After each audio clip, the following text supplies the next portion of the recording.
Hello there, you're watching Into Vietnam, the daily business bulletin on VITV. Let's take a look at today's major stories. Russian Foreign Minister visits Vietnam, aiming to boost the two countries' cooperation. Top local economists urge Vietnam to make radical changes to its economic policies to avoid middle income trap. And the VAMC unexpectedly cuts rate on purchased non-performing loans.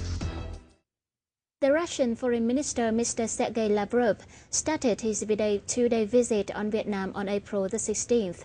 At talks with Vietnamese counterpart Phạm Bình Minh in Hanoi, he said Vietnam and Russia are developing active cooperation, spreading on new spheres. In his words, Mr. Lavrov affirmed Russia hopes to consider progress of fulfilling the agreements reached by the leaders of the two countries during Russian President Vladimir Putin's official visit to Hanoi in November 2013.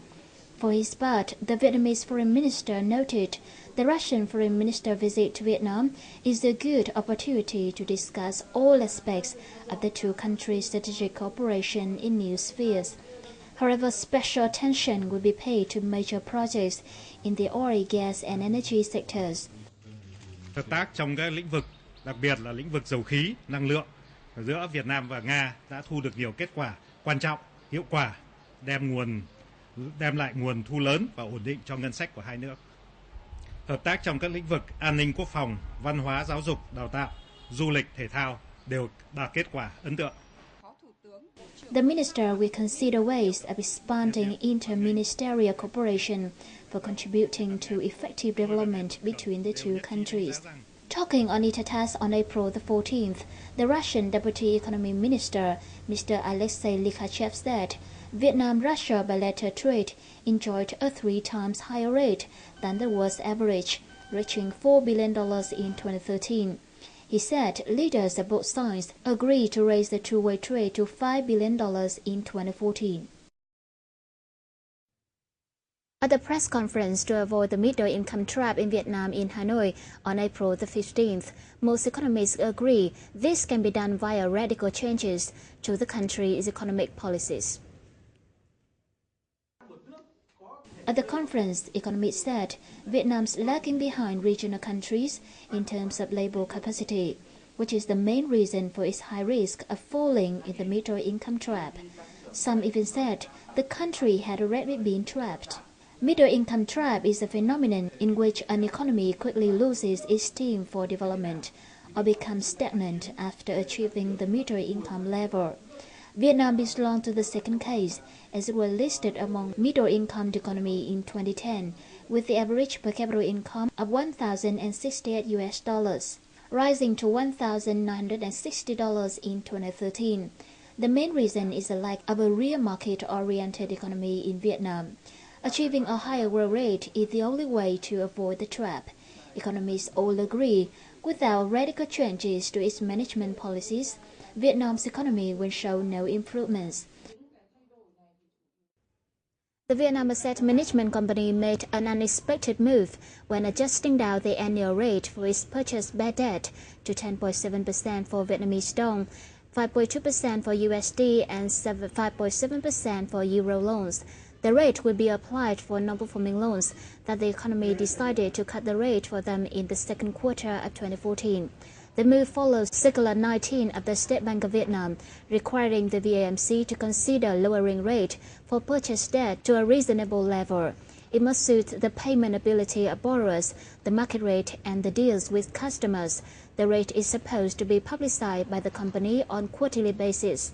Mr. Nguyễn Quốc Hưng, Vice Chairman of the VAMC, said the company and banks have revised more than 300 trillion dong of bad debts so far this year.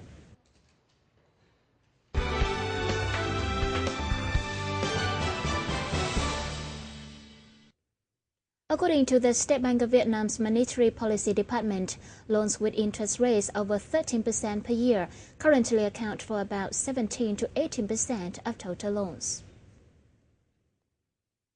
The figure has been reduced significantly compared to 31% at the end of June 2013.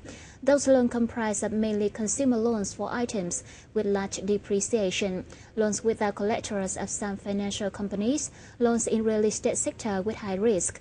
They also include some medium and long-term loans to businesses with no possibility of recovery and high bankruptcy risk, so banks keep interest rate high to motivate the customers to repay principals. If customer can repay principals, some credit institutions are willing to lower or exempt interest rate for them. The General Customs said Vietnam posted a trade deficit of $196 million in March, lower than an initial government estimate of $300 million. Exports last month were $12.28 billion, up 29.3% from February, while imports rose 24.2% on month to $12.47 billion. Vietnam were estimated to have run a trade surplus of more than $1.08 billion in the first quarter of this year. It shipped $33.54 billion worth of goods, making a year-on-year increase of 14.8%. Meanwhile, the country spent a total of $32.45 billion to import goods and services, making a year-on-year rise of 12.8%. Of note, the FDI sector continued playing important roles in the country's import-export turnovers. In the period, received $20.74 billion worth of goods, accounting for 61.8% of the country's total export value in the period. It also spent $18.86 billion to import goods, accounting for 58.1% of the country's import values. Vietnam won contracts of exporting 800,000 tons of rice to the Philippines, which are set to delivery in 2014. The Vietnam Food Association announced recently that Vietnam Food 1 gained orders of 100,000 tons and Vietnam Food No. 2 gained orders of 700,000 tons. The VFA said the average rice price offered by Vietnamese rice suppliers is $370 per ton for 15% broken rice, 14% humidity. The price is relatively high versus the average export price of this type of rice in the first quarter of this year, with $355 per ton. The delivery time to the Philippines is from April to August 2014.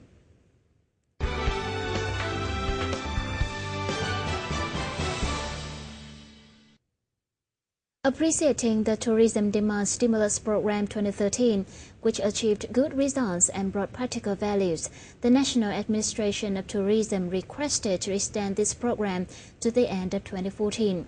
Therefore, right from the beginning of 2014, the Tourism Demand Stimulus Alliance coordinated with Vietnam Airlines to build new products with the goal of maintaining the attractive price and commitments to ensure quality of services. Our reporter has a story. In the context of the gloomy global economy, tourism demand stimulus is considered to be a rescue solution for this non-smoking industry, especially the domestic tourism sector. After 2 years of piloting, tourism demand stimulus has become an annual activity of the sector. Most of travel agencies said, thanks to the participation of service providers in the Tourism Demand Stimulus Alliance, even in the economic hardship, they still can bring high-quality products with reasonable prices to customers. Khi mà Liên minh kích cầu ra đời ấy, thì đã tạo được một cái sức mạnh rất là lớn để có thể đàm phán với các nhà cung cấp dịch vụ, đặc biệt là hàng không. Chúng ta biết là từ khi có Liên minh kích cầu thì cũng đã hợp tác với hàng không Vietnam Airlines, rồi các hàng không khác là xây dựng các giá tour kích cầu với giá vé bay giảm đến 50% và giá tour thì giảm từ 30 đến 40%. Thì đấy là cái điều quan trọng nhất, cái giá trị mang lại của Liên kích cầu. Công ty du lịch Chan Việt Travel thì cũng là một hội viên tích cực trong liên minh kích cầu du lịch. Thì hiện tại thì cũng đang có một số những liên minh như là kích cầu du lịch nội địa hoặc là kích cầu du lịch Hàn Quốc và Nhật Bản sử dụng hãng hàng không Vietnam Airlines. Và khi mà tham gia vào chương trình này thì khách hàng cũng có thể là được mua những sản phẩm giá rất là rẻ đến 30-40% so với cả thời điểm bình thường. Và chúng tôi là hoạt động theo liên minh, thành ra là cũng lựa chọn những sản phẩm hấp dẫn và với cả cái mức giá rất là rẻ để có thể là đưa đến cho khách hàng. In addition, demand stimulus helps reduce the seasonal features which have been existing for a long time in the tourism sector. Travelers will no longer rush to go on holidays in summer only, but in September and October they will still book tours. What's more, in the past, new tourism products hardly attracted customers, but now they are well marketed thanks to the support of the airlines industry. Khi mà tham gia Liên minh kích cầu thì nhiều điểm đến mới đã được triển khai. Nếu như trước đây thì công ty du lịch chỉ tập trung khai thác các điểm đến chính như là Nha Trang, như là Đà Nẵng, như Sài Gòn. Một số điểm mới như là Đồng Hới, như là Tam Kỳ, như là Tuy Hòa, Phú Yên là những điểm mà trước các đơn vị không có tự tin để mà bán. Thì khi tham gia vào Liên minh kích cầu này, mấy chục công ty du lịch hàng đầu cùng nhau xây dựng, cùng nhau tập trung bán, cùng nhau quảng bá. Thì cái thứ nhất là cái sản phẩm đấy đã trở thành một sản phẩm quen thuộc đối với công chúng. Thứ hai là nhiều công ty du lịch cùng khai thác thì cái lịch khởi hành nó ổn định hơn, số lượng khách đủ để cho tổ chức tour. Và cái thứ ba nữa là khi tham gia Liên minh kích cầu thì tất cả đơn vị du lịch hàng đầu của Việt Nam đã cùng nhau thống nhất xây dựng một sản phẩm chuẩn với cái chất lượng chuẩn mực và với mức giá là chuẩn mực. Như vậy thì cái chất lượng tour được bảo đảm. However, in order to maximize the effectiveness of the demand stimulus program, tourism businesses and service providers can continuously give discount or promotion campaigns. The most important thing is raising the quality of products and services and improving the serving attitude of tourism staff. Chúng tôi có thể khẳng định cam kết là những cái sản phẩm và những khách hàng của Sài Gòn Tourist khi đã đặt những cái chương trình tour trọn gói hoặc dịch vụ từng phần thông qua Sài Gòn Tourist thì đều đảm bảo được cái sự cung ứng dịch vụ một cách đầy đủ, đúng theo cam kết về cái tiêu chuẩn chất lượng dịch vụ và cũng như là cái thời gian để đặt dịch vụ.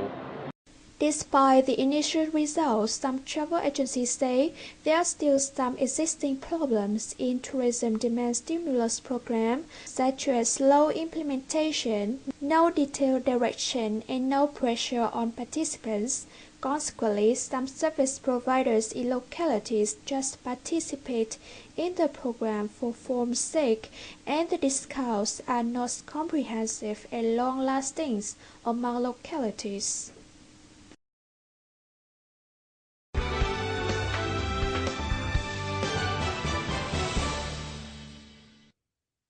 Wrapping up this summary of Vietnam's gold prices, forex and stock market on April the 16th.